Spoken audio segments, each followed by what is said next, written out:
Hi, good morning everybody, and welcome to one of my little informal chats, let's call it. Um, well, it's a Sunday morning and it's a grey morning, and Roxy and Mikey are upstairs in their rooms enjoying their own entertainment, which is probably on a computer or something like that, or some device. Richie's at work, and as you know, Lexus and his girlfriend moved out a few months ago now, so I am not working today, and I thought I would just point the camera and give you a little talk. And what I thought I'd talk about today is share some of my views on moving abroad, setting up a new life in a new country, in another part of the world, and a part of the world that you probably would be going to for the first time. You know, you've had enough of where you've been working and living for the last 20, 30, 40 years, whatever the case may be, and you want to have a new start, and you've decided with your partner or without your partner, regardless, you've decided you're setting up a new life in another part of the world. Now, having been in that situation several times, as you know, I moved from the UK to South Africa in the late 70s, early 80s, and I lived in South Africa, all over South Africa, for 17 years. I then, after a short period of time in the UK, was in Poland for quite a while, for a year. That was more of an assignment, so I wouldn't say that was immigrating, because I was coming back to the UK quite frequently. But after that, I then embarked on another experience living abroad long term in the Middle East, in Kuwait and in the UAE, which were my two major homes. And from there, I also gained more experience living in the Far East, in China for quite a lengthy period of time. And I'm also very familiar, obviously, now with Southeast Asia and the Philippines, with my wife being from that part of the world. So, you know, one's got to know and the Philippines as a home as well. But I really want to talk and start from the beginning about what one should do. Through my own experience and my own opinion, I want to talk about what one should do when one is putting their feet in a new land for the first time. You might be arriving there as a retired person, so you're not going to do any work at all, or you might be going there to start work, a new job, or you might be going there to set up your own business and do something, but you haven't decided quite yet what that is. The very first piece of advice I would give anyone is do your research, do as much reading as you can on the country you're going to, on the culture of so you understand the culture of the country as best you can. If you know any people who have lived there, obviously talk to them and get their experiences. I wouldn't say take those experiences on board fully, because everybody is different, and everyone's cake is different. So I wouldn't say you've got to take note of what people say as the facts. This is opinion, just like I'm giving an opinion. So the first thing I would say is do your research. Read, talk to people, obviously look online, look at YouTube videos and do your research. I would then say, and I would recommend this, particularly if you're going into countries where culturally they are quite different, I would say if you can plan an initial recce to the country to get a feel for it, do that. You know, if it's just for a few weeks, it doesn't matter. It would be good to just go and get a feel for the place and get a, yeah, just to confirm in your mind that it is what you want to do. I mean, I can recall my experience in South Africa, and I grew to love the place. But I can honestly say, in that first year of living in South Africa, it was extremely hard, extremely difficult. And if I had had enough money to fly myself and the rest of the family home, I probably would have done, because it was that difficult in terms of settling into a new environment. It wasn't the same as being on holiday. You know, going on holiday, you were experiencing one side of the country only, but when you're living there, it's a total different scenario. Um, so that recce is quite important, because you got to relearn how to budget in that new environment. You got to learn. So it's all the cultural stuff and all the economic stuff, and everything has got to be taken into account. Okay, so if you can do that recce, if you can't afford to do a recce, and you're going there for the first time, fine. So you've now landed on the ground in that new country. Oh yes, the other thing, what should you bring with you?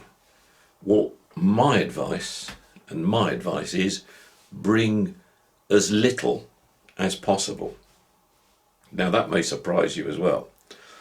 I've done both. I've moved furniture across the world and every bit of clothing I had to going with a suitcase, quite honestly.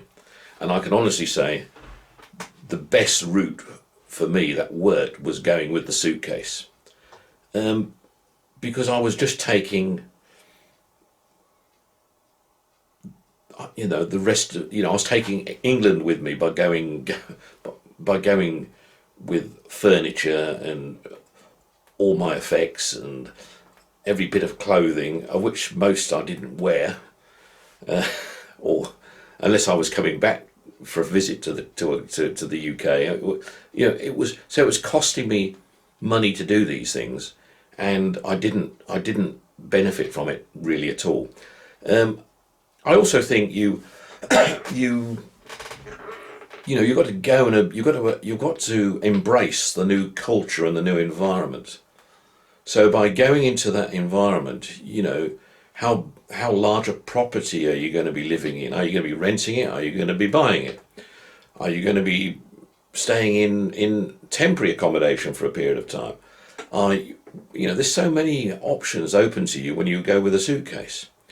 But if you've got to go and with a container of goods that you feel you must have, because in the Western world we have this philosophy, that we've got to hold on to all our stuff. You know, we've invested in this stuff. It's been with us a long time.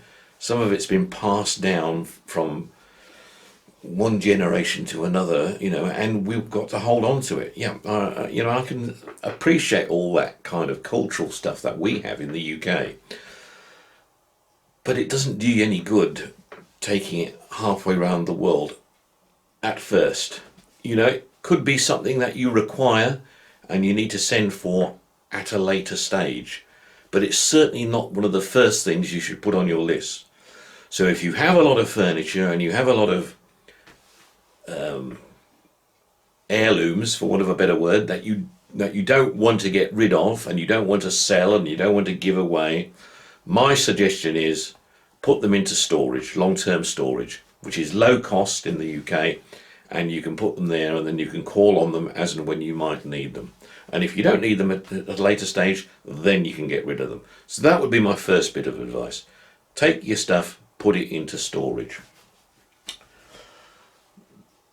The second bit of advice I'll give when you're landing in this new country and you're working or living in this new environment for the first 6 months, 12 months, is do a lot more listening and less teaching. And what do I mean by that?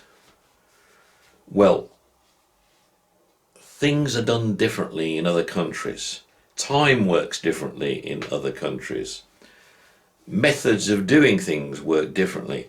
And if you adopt an approach, well, in the UK we do it this way and it's better to do it this way and we're from the Western world and therefore it's, this is the way to do it, guys.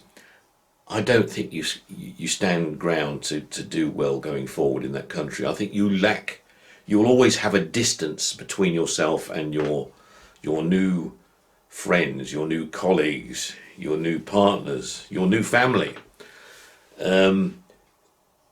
So you've got to observe and see how things are done. And even if you can see they're a little bit antiquated in the method or in the thinking, go with them. Go with those methods. Believe me. Don't try and influence in the early stages of, well, if you do it this way, it will be better.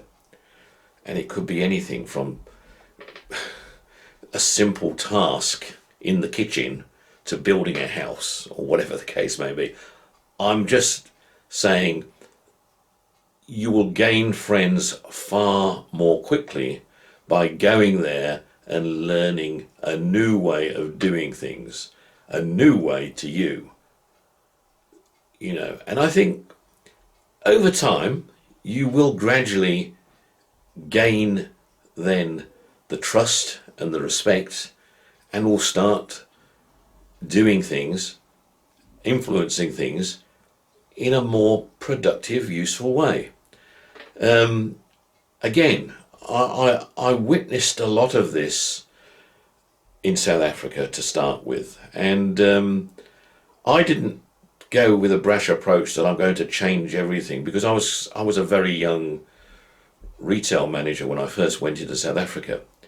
So I did a lot of observing anyway.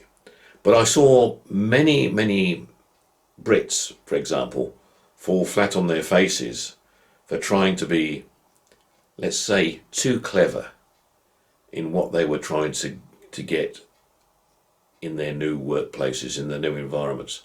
And, well, guess what? They didn't last very long. So, it is, I think, advised, and this applies to any country, whether, again, in the Middle East, culturally it's very different. In the Far East and Southeast Asia, it's very, very different. Even Poland, for that matter. A different cultural way of doing things and thinking. So, okay. First point, don't take too many effects with you to start with. Secondly, don't do a great deal of talking on how you think it should be done. Listen and adopt the methods there to start with. Now, people might say to me or think, well, hang on, if I'm being employed to go over there and do a job, they're employing me for my skills and abilities that I've learnt in this modern Western world. Therefore, I must go in there and bang them in straight away. Yes, you are being employed for your experience. Yes, you are being employed for your knowledge and capabilities. But when you're dealing with people on the ground, it's a different story. As you know, in this country, the same applies.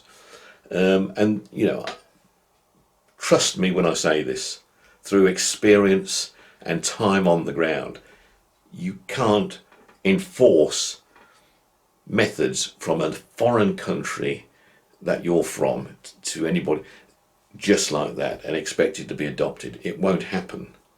In fact, quite the reverse will happen. I've seen managing directors and CEOs fall flat on their faces that have gone around the world to do a job, what they thought would be a great job in turning a situation round, and they've failed.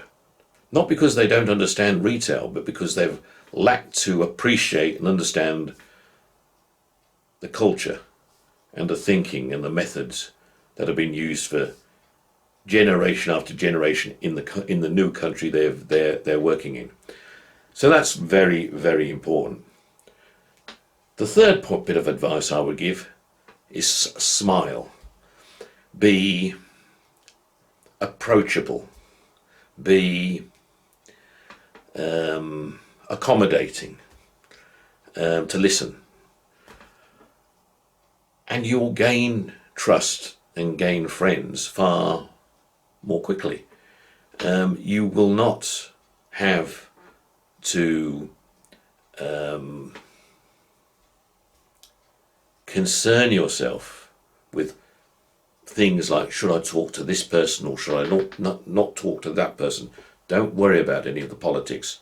Be accommodating in the sense of listening. I'm not saying take sides or form opinions openly with people at this stage. I'm just saying be accommodating, smiling, have a friendly approach to your process. How do I feel this works? Well, banks. Banks is a good example. Banking in other parts of the world outside of Europe, with the exception of a few countries, can be different. It can be quite antiquated. Doing a simple task like a 3 or 4 minute job to go into a bank and make a deposit or make a withdrawal or get a form signature change, what you would think could take a few minutes could take half a day in this new environment. And what you mustn't do is become impatient, angry. You know, the typical British approach is, I will show these guys what I mean. I'm going to do it. You know, listen to me. I demand service. You know, that type of approach is not going to help in a situation in a country like that. They're going to look at you, think you're rather strange, rather odd, and probably very rude. You've got to accept the fact that you're going to be doing this task and you are going to stand around and sit around for lengthy periods of time where you feel, yeah, I could have been doing something better. Well, you know, that's life. In that new world you've gone to, that is life, and life works at that speed, and there are certain systems that may not make sense, but you've got to follow them. And you're not going to get along the road far quicker by raising your eyebrows or shouting or being over assertive, let's call it, with it either. You're going to have to be patient, and you're going to have to learn the rules of the game. And